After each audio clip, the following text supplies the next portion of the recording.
Thank you, everybody, for joining us today. We're going to wait just another moment as more people sign on to the webinar. Thank you.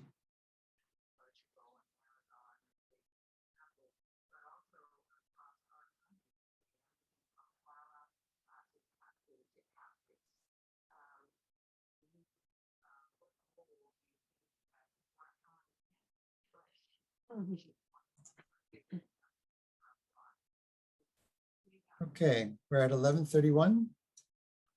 I'm going to wait just a little bit more and then we'll begin.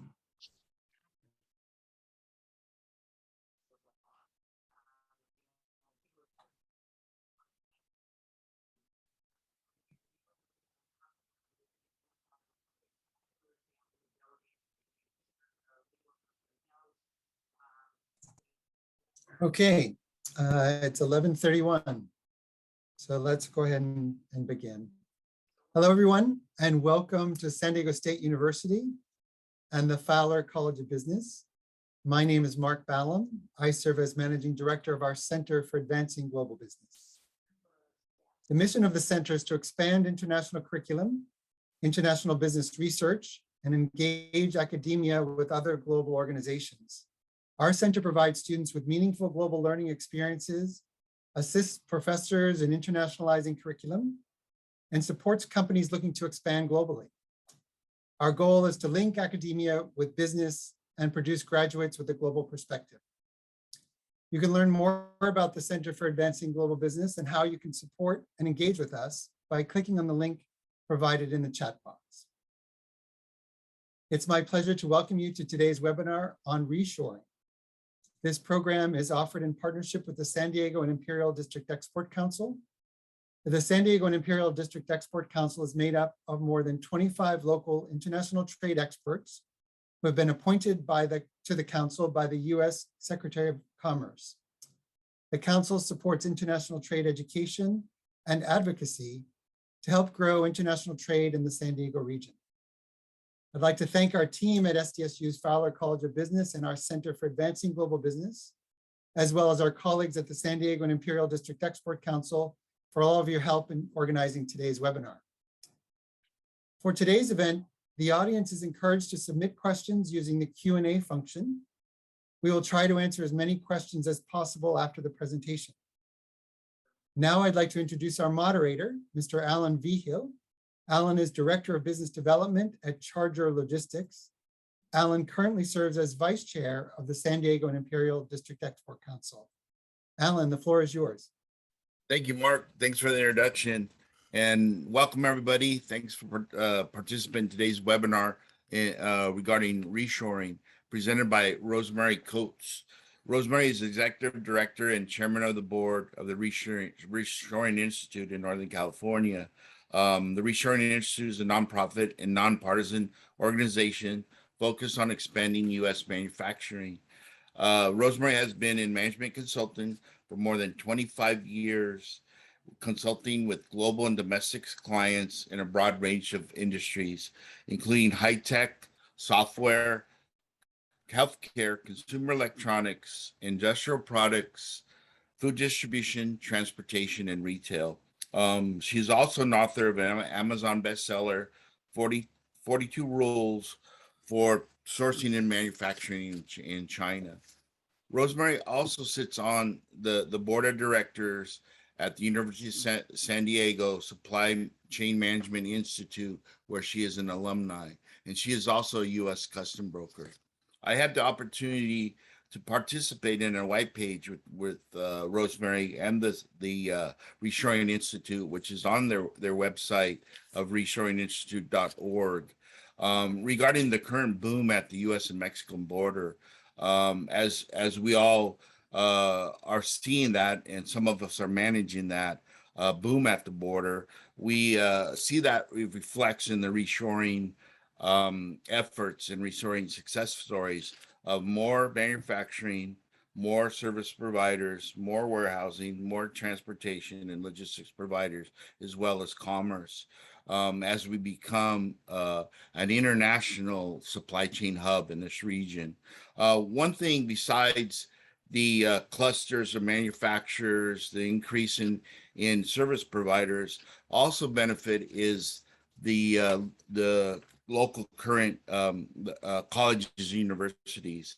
Now companies have that opportunity to recruit entry-level management and mid-level management from local universities and colleges. With that, is proud to present Rosemary Coates to give her presentation on reshoring. Alan, I appreciate it. I'm going to share my screen here. All right. Okay, so we're going to spend the next few minutes, probably half an hour or so, talking about reshoring and the context and a lot of different things and aspects of reshoring that maybe you hadn't thought about before. So hopefully you'll learn something from the presentation today.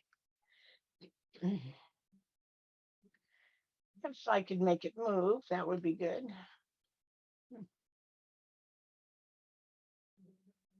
A second. There we go. As Ellen mentioned, I'm the executive director of the Reshoring Institute and founder of the Institute. And I also have a consulting firm called Blue Silk Consulting.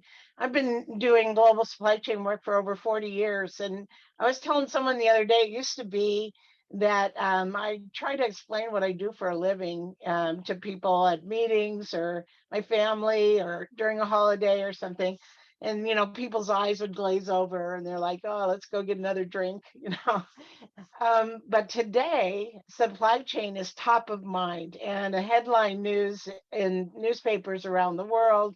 Most of us in the supply chain industry are dealing with all the chaos and the stuff that's going on. So it's really an important topic in terms of understanding supply chain and why it's so important to bring manufacturing back now.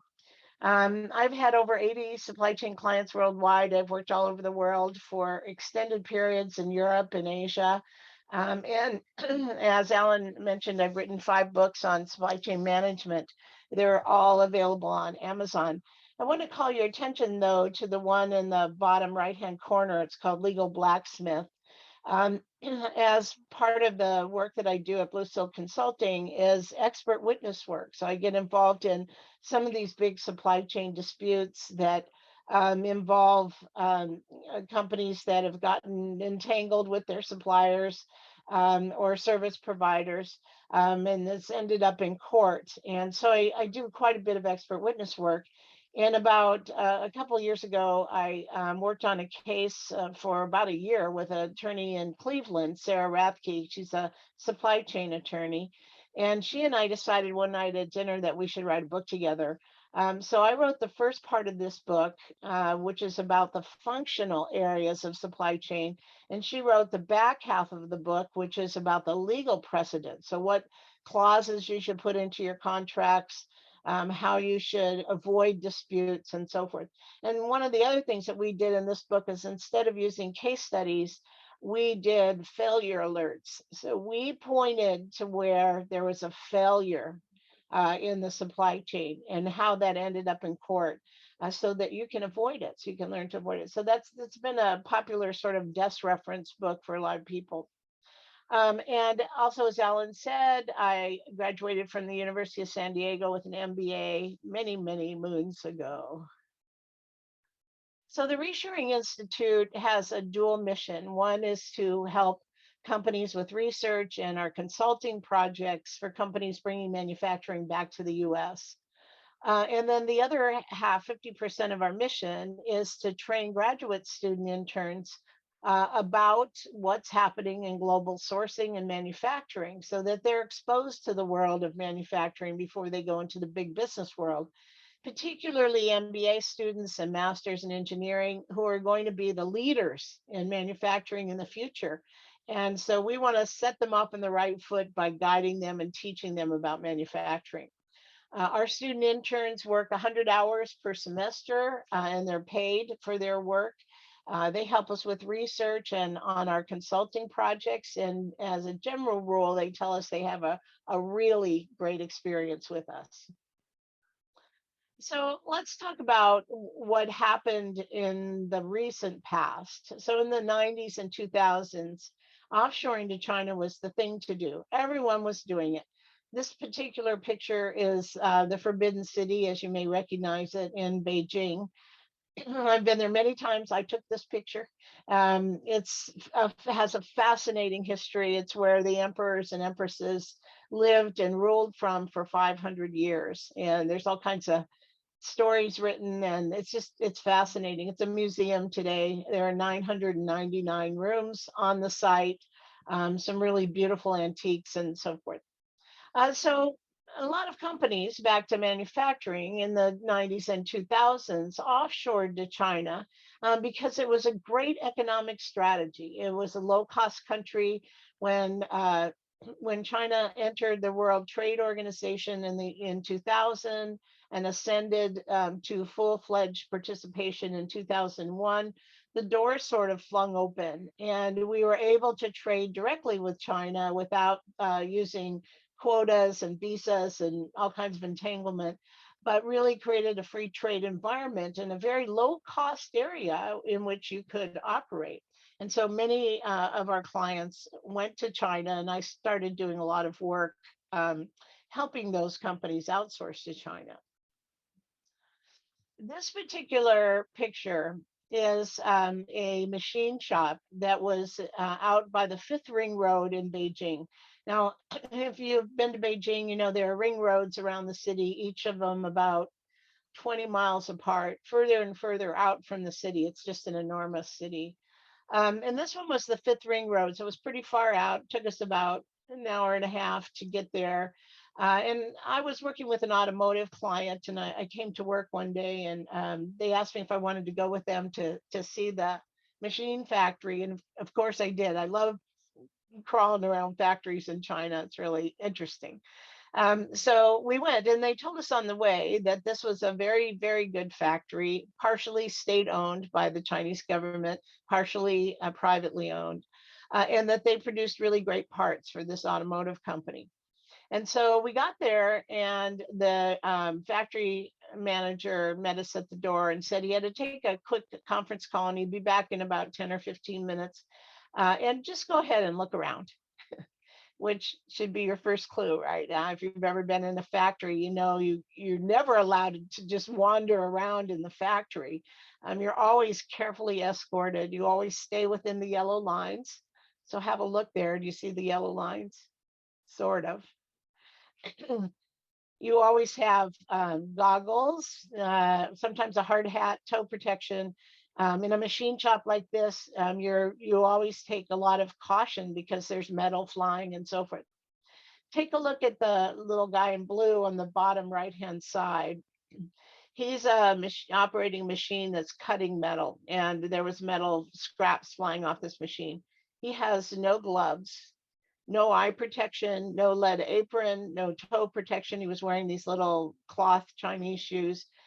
I mean, it was really astonishing to me. I'd never seen anything like this where there was such a lack of safety precautions. The yellow line was barely visible. We're wandering in and out of these machines. If you can see the guys in the center aisle, those were my colleagues from the factory talking to one of the machine tool operators that was making one of their parts. And so, I started to feel a little uncomfortable. I mean, it was clear their safety was not a priority issue for these guys. So I backed up and asked one of the guys if I could take some pictures. And he said, sure, go ahead. Which is another thing in a factory. You're never, ever allowed to take pictures in a factory. But I'm snapping away. I went up to the mezzanine and I'm taking pictures. Now, this factory, it has about 5 bays. So to the right, this is one bay. And to the right, there were 4 other sections to it. Just a huge machine factory, huge machining going on, all kinds of different machining. Now, the reason why I tell you all this and point all this out is because it isn't just labor costs in China that you have to take into consideration, or for that any low-cost country. It's also the overall low cost of operations, and that's related to no safety stuff, no extra equipment, no yellow lines, no escorts for tours, and all these things contribute to a really low cost environment. And even though the machining was very good, very high quality, and they were satisfied with this particular supplier, overall, the cost of service was very low and difficult to compete with in the world. So you couldn't really compete in the US with this kind of low cost operating environment. So that's not the answer. Let's again go backwards a little bit to the 2012 presidential elections, which was really the catalyst for the reshoring movement in America. During this election, both Barack Obama and Mitt Romney were China bashing like crazy. They were both saying, China's the bad guy. All our woes are because China is killing us on price and manipulating the currency and using prison labor and all kinds of reasons they were saying. And that was really what triggered a lot of the executives that I was working with to start talking about reshoring, the possibility of manufacturing in an alternate place to China. So they had been pretty much shifting all manufacturing to China for 12 years or so, since the entrance to the WTO by China. And now they were rethinking that strategy a little bit. But here's the real reason that we should all think about reshoring, not just because there's talk about it or executives are concerned about it. These are my grandkids. And see the one down in the front with the curly hair. She's my favorite. But these are my grandkids. About the same time we had a family reunion, and I'm looking at these kids thinking they're not going to have much of a future if I don't quit shipping all this manufacturing overseas. I mean, we really needed to rebuild the backbone of manufacturing in America in order for us to have a solid economic future. Over time, we had gone from manufacturing being about a third of all jobs in the economy in the United States down to less than 11%. So it went very fast, that we sort of shot ourselves in the foot and started moving all manufacturing overseas. And as a result, the jobs went with them. And the future of my grandkids went with it too. So as a result, we started the Reshoring Institute and decided to help our clients evaluate and determine whether or not they could, in fact, reshore some products to the US. So why are companies reshoring now? As I mentioned, a lot of the executives were starting to ask questions about where in the world should they manufacture. It used to be in the early 2000s, it was simply, let's go wherever's cheapest. Can you help us go to China? And I could, and I did. And so now there's this kind of a step back and a rethinking of why did we do that? Why did we go to China and just concern ourselves with the overall cost? So why are companies reshoring now? Why are executives rethinking this? Partly it's because the mood of America has changed, spurred by the 2012 presidential election, which really caused a lot of rethinking. The Tax Reform Act and repatriation of funds of 2017 helped. So we were taxing our manufacturers at a rate of about 27 or 28%. And after the Tax Reform Act of 2017, that tax rate went down to 21%. Overall, in the world, manufacturing is taxed at 24%. So right now, we are below the world average for taxing manufacturing. Now, the thought was, this was under the Trump administration, that reducing the tax rate so much would suddenly drive all this manufacturing back to the US. And unfortunately, that didn't happen. Reducing the tax rate simply added to profit margins and bonuses and stuff for senior managers in a manufacturing environment. And very little manufacturing came back as a result. Next came the 232 and 301 tariffs, 232 on aluminum and steel, broadly across many countries, and the 301 tariffs, which are the Chinese penalty tariffs on imports into the US. And along with that, anti-dumping and countervailing duties took off, and there was a spike in those claims being filed against companies importing, particularly from China. And so these tariffs were used as a weapon, and the Trump administration felt that this was going to cause all this manufacturing to come back because it would be too expensive to import products and parts. And unfortunately, that didn't happen either. So most of the companies that were dealing with the tariffs simply absorbed the tariffs into their cost structure, passed them on to customers, or took other action that didn't mean bringing manufacturing back. In fact, I have a client in Minneapolis that makes industrial auto speakers, a company that's been around since the 1940s. And this guy that's running it, his father had started this shop. They employed about 250 people in Minneapolis and were importing one very expensive part that was cold metal manufactured in China, and they had a 25% tariff on it, and it just completely ate away their profit margin. And so he came to me and he said, "I don't know what to do. What should we do? We can't afford to keep manufacturing if we have this tariff." So we tried for an exemption, and that didn't work. And he ultimately closed his manufacturing shop and moved production to the Philippines, where there is no import duty. Unfortunately, he put 250 people out of work in Minneapolis. He felt terrible about it. But that was the effect of these kind of tariffs. So tariffs are essentially a tax on goods, and they cause all kinds of havoc when they're applied. And they are still in place today, and there is no end date in sight.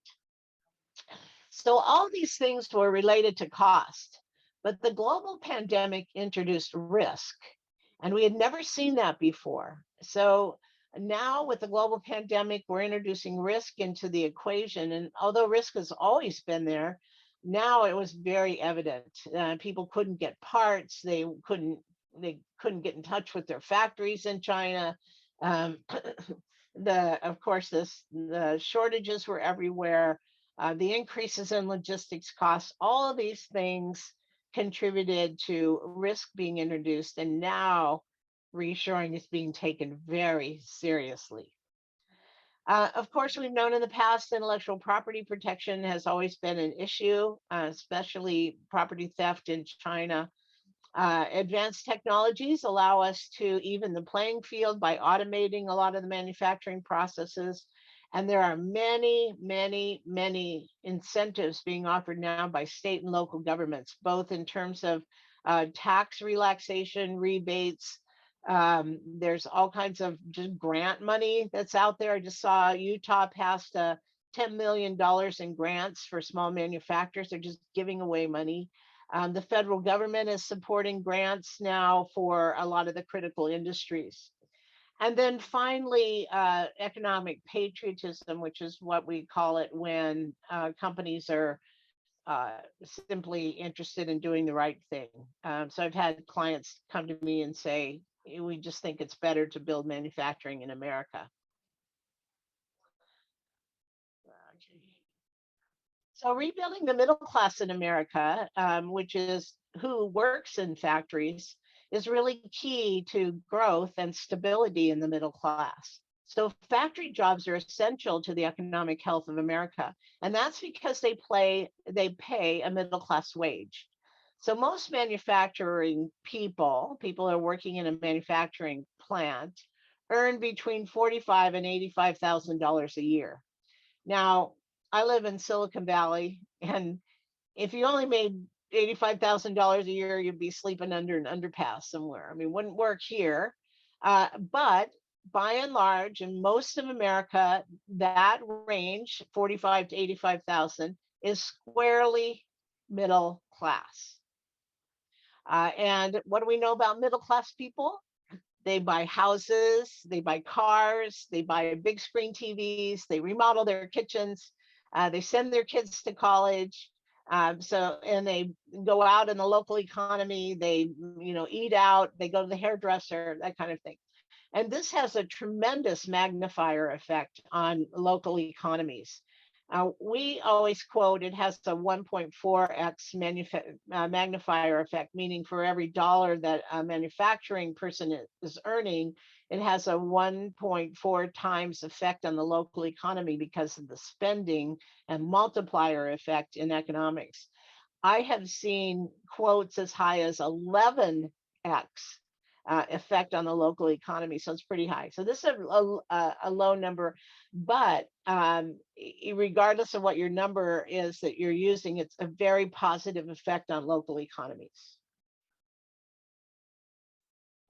But we're not going back to 1960s manufacturing. So we may want to bring everything back, all the jobs back, but that is not going to happen. So we like to say that the jobs went out like a tsunami and they're coming back in raindrops.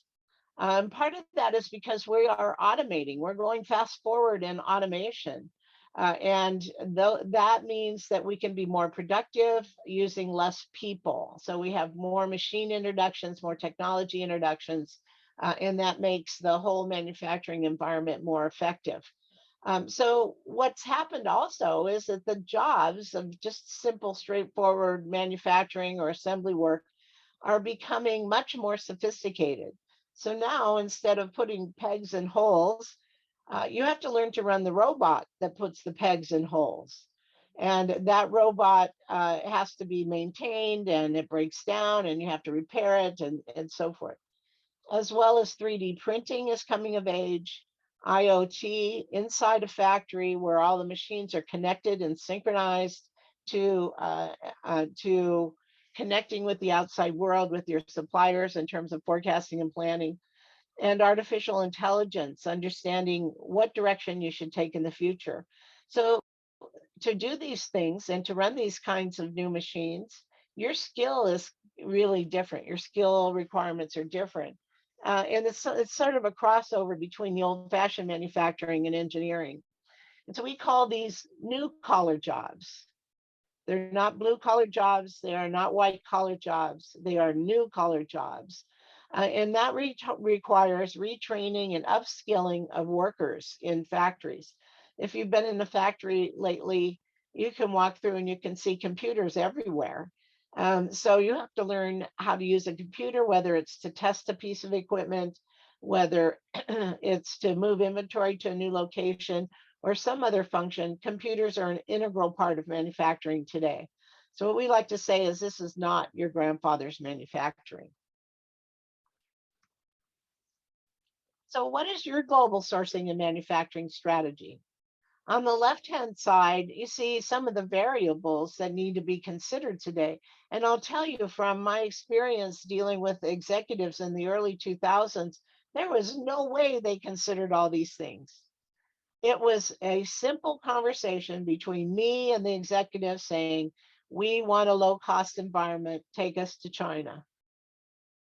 But today, these same executives are considering things like geopolitics. In fact, just this morning, I was reading an article that neon gas, nickel, and palladium are all sourced in Russia and Ukraine. And they are all components required for semiconductors. So the geopolitical situation is going to cause shortages in the semiconductor industry because we can't get enough of those raw materials to build enough semiconductors for the worldwide demand. So now I got to consider this, it wasn't just the pandemic. Now I've got shortages because there's a war going on. Certainly the pandemic risk is and will continue to be very volatile. Logistics costs. I have a client in Chicago that is paying 17 times more for freight for a container coming from Shanghai to Los Angeles than they were just 2 years ago. Unbelievable. It's put a lot of small businesses out of business because they can't afford the logistics costs on imports. The trade wars, labor shortages across the board, all across the US. Uh, the Amazon effect. So that's a order fulfillment time. You know, we order stuff from Amazon, we expect to have it tomorrow. And now that expectation is everywhere. So even industrial buyers, when you call looking for a part and you can't get it tomorrow, it's like, well, why not? Well, that's the Amazon effect on all of us. So a lot of companies have chosen to reshore as a strategy, or to nearshore, perhaps to Mexico, or to have manufacturing in China, leaving some manufacturing in China to address the Asian markets, and adding one other country, maybe China plus Taiwan, or Indonesia, or China plus two, maybe China plus Vietnam and Mexico. Excuse me. So these strategies are ways that companies are now rethinking their overall approach. One of the strategies I said was China plus one, and sometimes that means choosing another country. This is the US-Mexico border at Otay Mesa. And as Alan had mentioned, Alan and I and an intern from the University of San Diego went down to the Otay Mesa commercial crossing last spring and had a look. And the reason particularly why I was interested in this is because I heard that a lot of Chinese manufacturers are investing along this border in this area.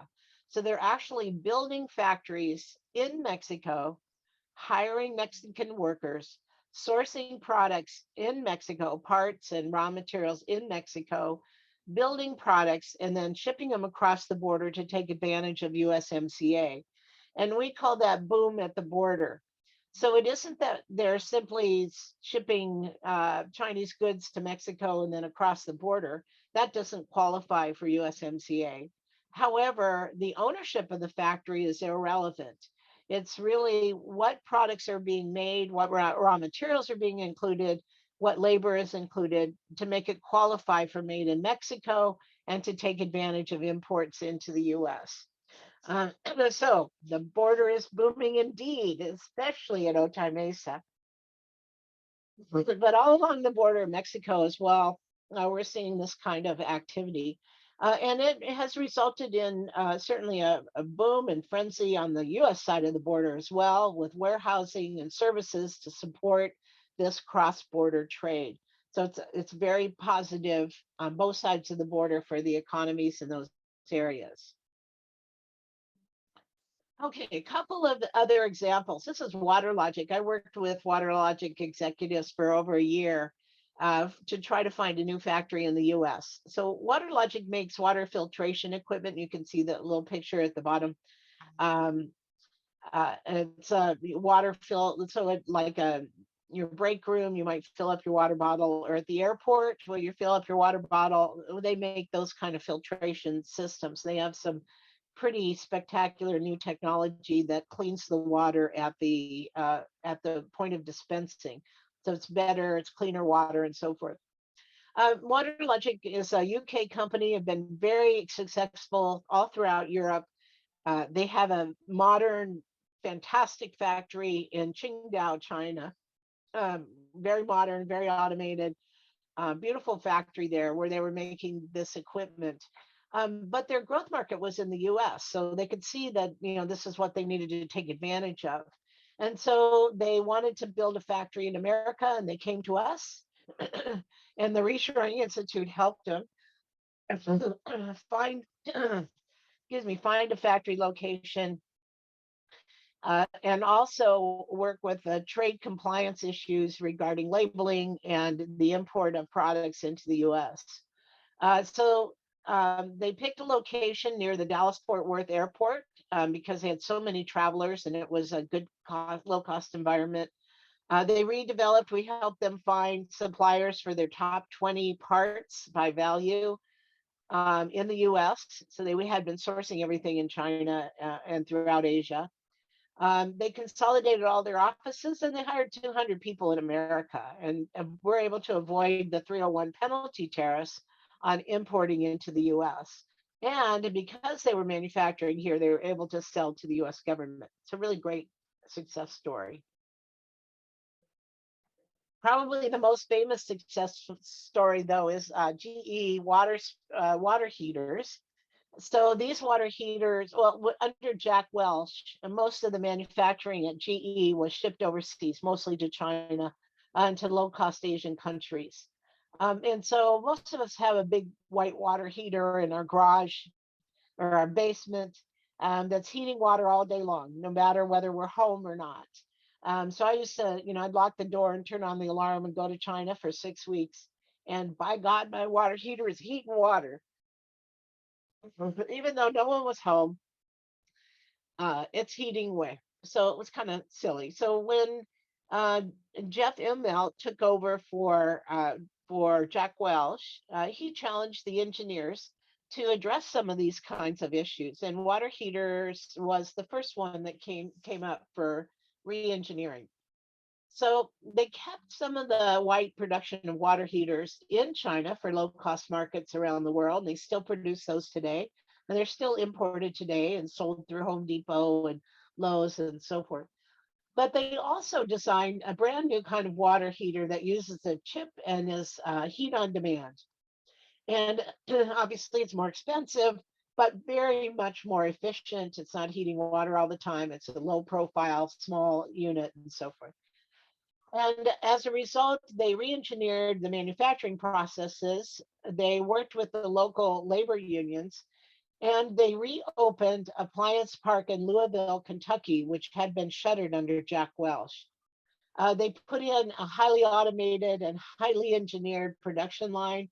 Eventually, they brought back high-end wine coolers and some other high-end appliances, negotiated with the union for a graduating scale for people coming to work there, and eventually put 4,000 people back to work. 4,000 people in Louisville back to work. And then a failure alert.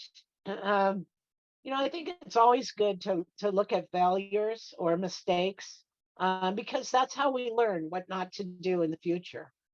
In this case, it's Otis Elevator.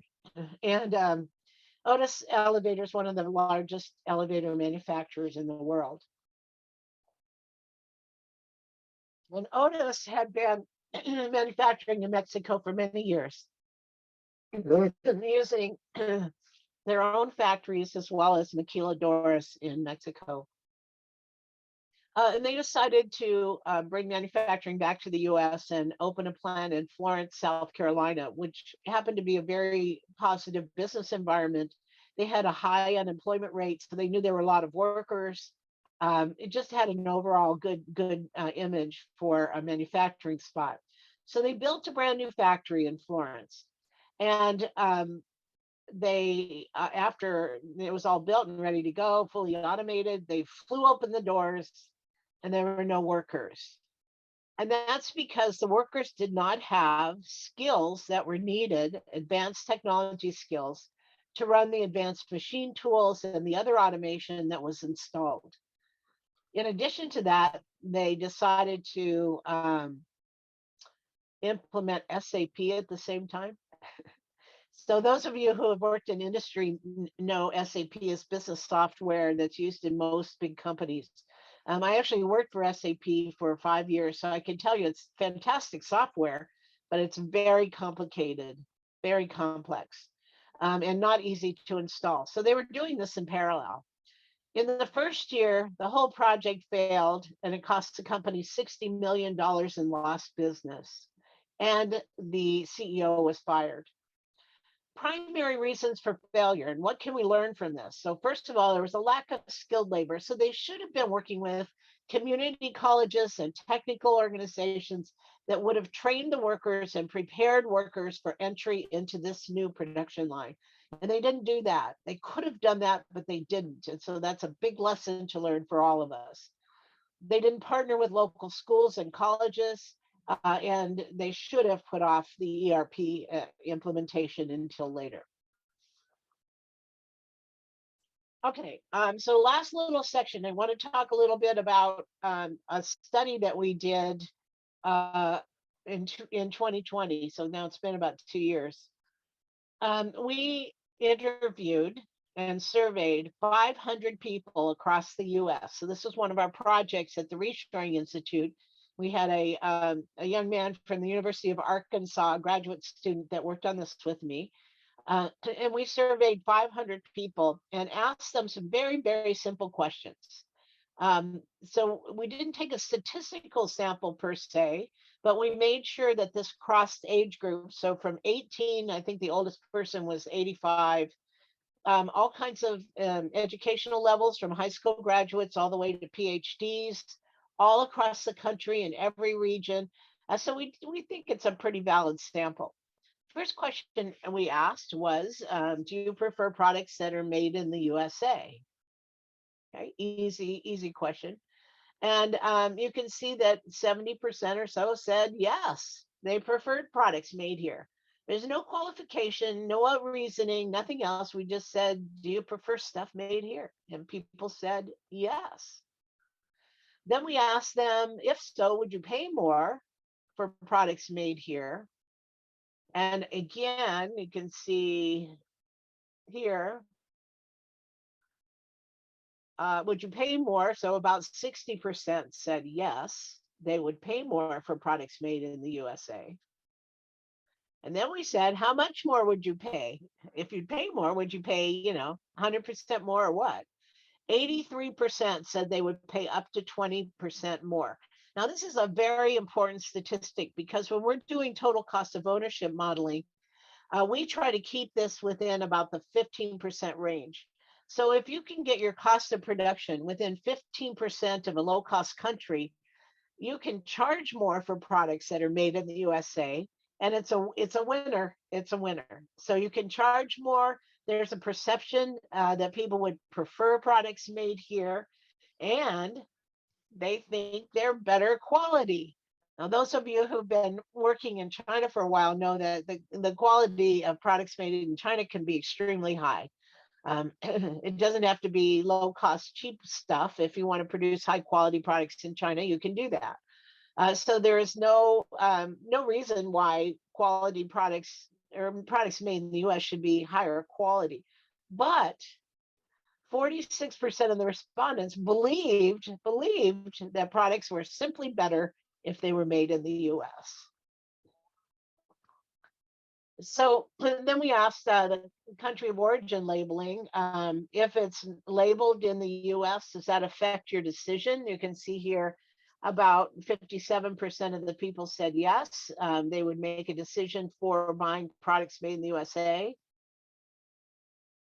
And we asked, do you believe the made in labels on the product? So if it says made in the US, do you believe that label? And the reason why we asked this question, as I mentioned before, I do a lot of expert witness work and have worked on a number of cases involving counterfeit goods in the US. And I know that a lot of the labels are false. They may say made in the USA, but it's not true. Doesn't meet the requirements of the Federal Trade Commission. But respondents believed that those labels were accurate. So what can we conclude? Well, Americans prefer products made in the USA. And so we should be making them in the USA if Americans prefer them. They believe American products are better or higher quality, and they're willing to pay more for them as a result. And as a general rule, Americans are unaware of global counterfeiting. And finally, this is my contact information. Because we're a nonprofit, a nonpartisan research organization, we publish everything that we work on. It's all free.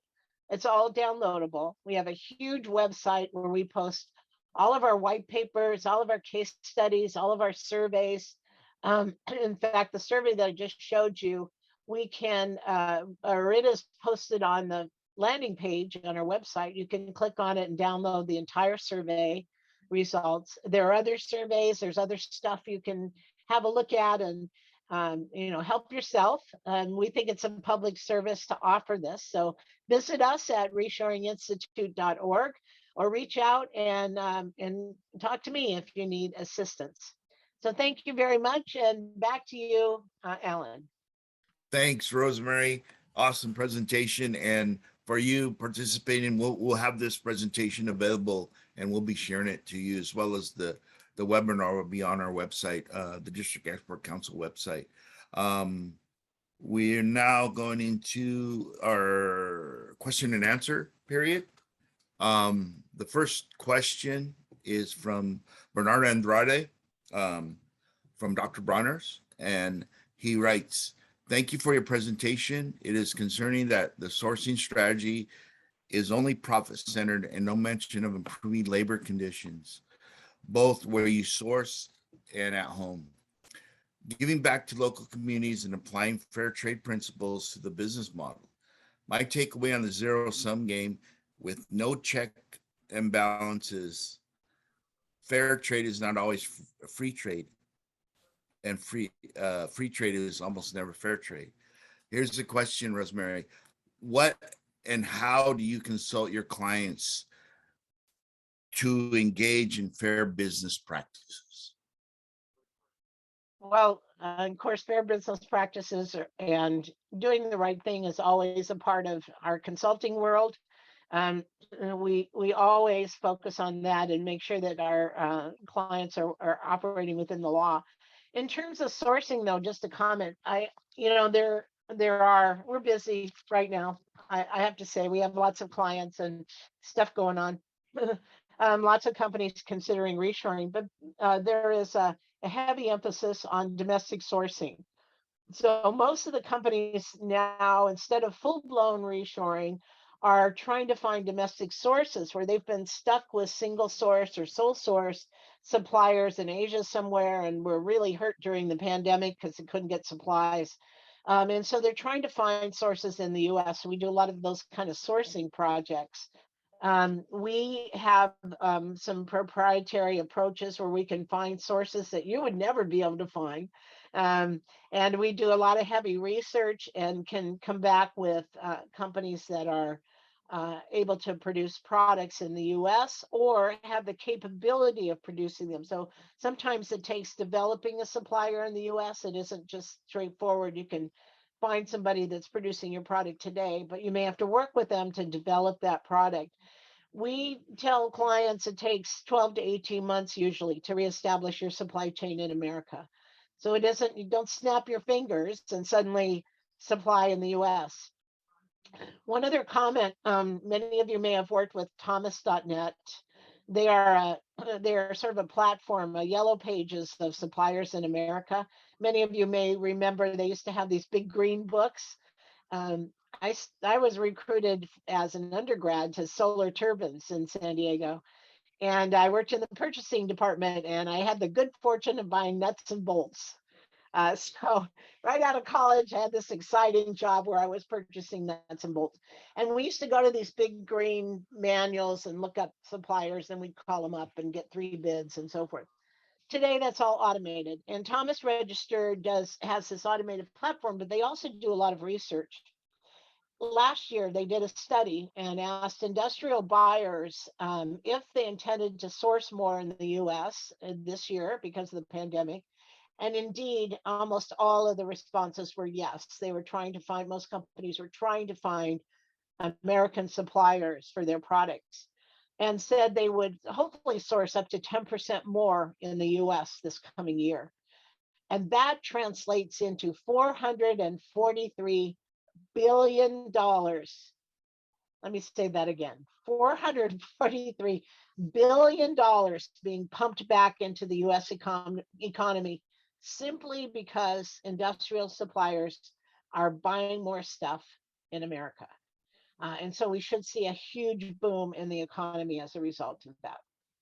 Great. Thanks for the question, Benny. And thanks for telling us how you tackle the any hurdles as you look at, sourcing locally, so finding suppliers.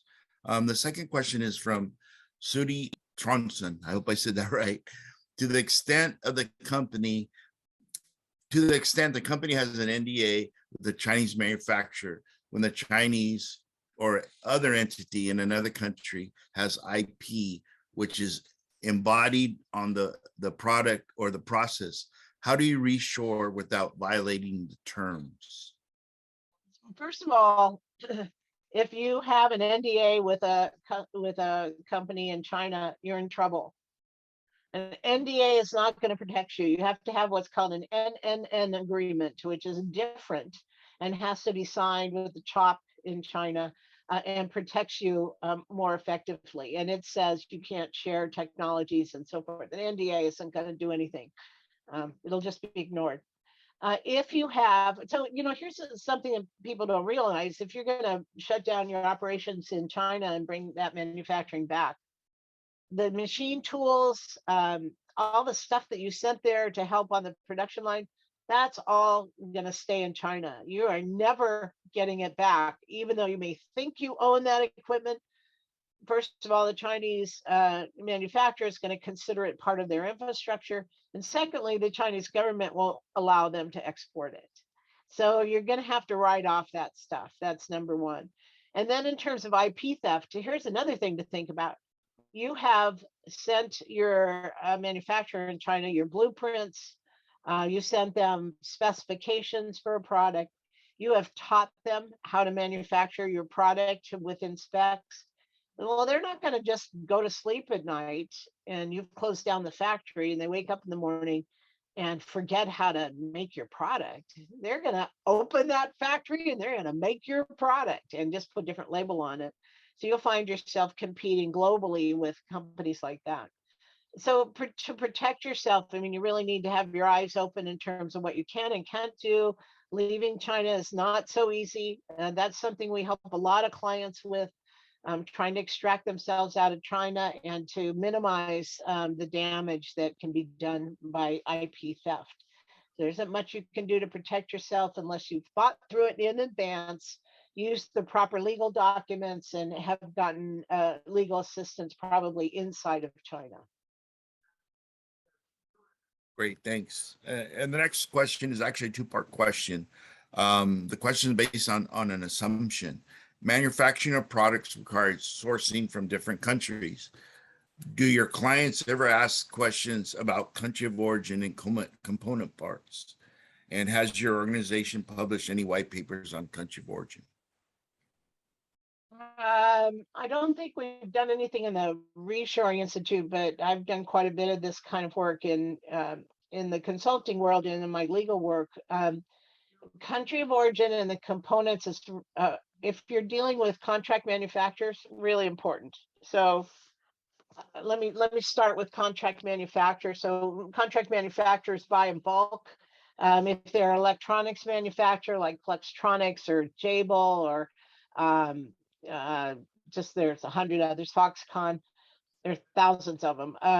So they buy in bulk. So they buy connectors and wiring and stuff in bulk. And then your project, you use some of those parts.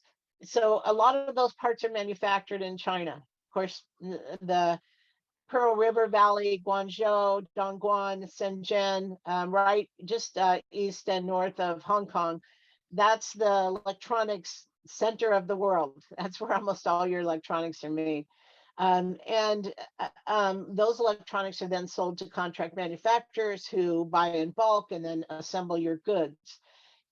If the content doesn't reach at least 55%, you're going to have a labeling problem on that product. It can't be labeled made in the USA. Even if the factory is here, the content isn't high enough to label it that way.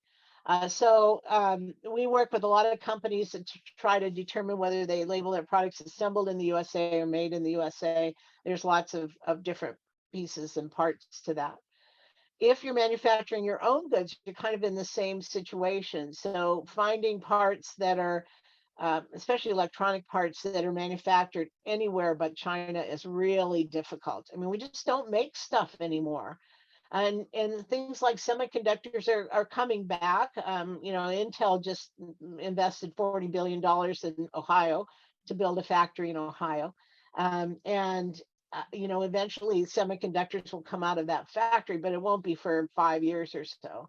So it's a process moving this direction, but finding domestic suppliers is tough.